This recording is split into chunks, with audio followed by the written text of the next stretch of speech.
In 2075, a 10-year-old girl named Iris sees a mysterious boy wearing a rainbow jumpsuit falling from the sky.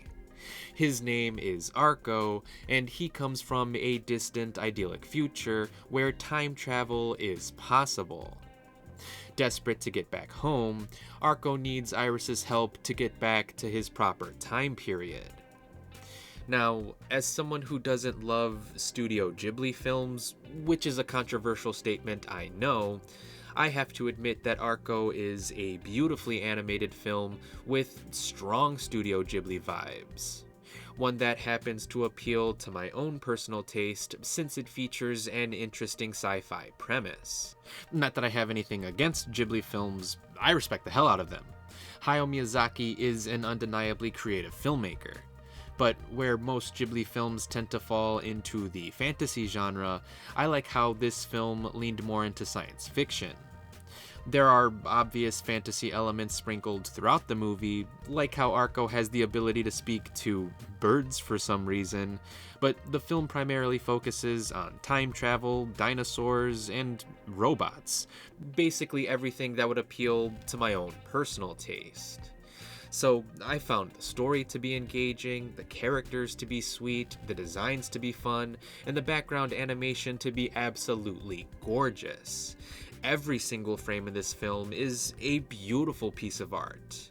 And the voice cast is really good too.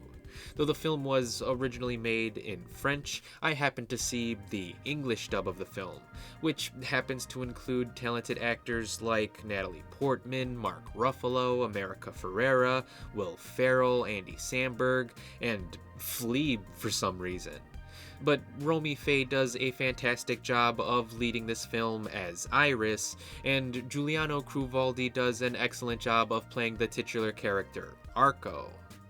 Plus, the movie also vaguely deals with the existential threat of climate change, but in a way that never feels heavy-handed or on the nose. It feels natural to the story being told here, and adds a lot of dimension to the world that has been built. So the film is also a thematically rich one, all of which added up to make this my favorite animated movie of 2025. I definitely would have included this on my year-end top 10 list if I had seen it earlier in the year. So even though I'm sure K-pop Demon Hunters will win the Oscar for Best Animated Feature, Arco would definitely get my own personal vote.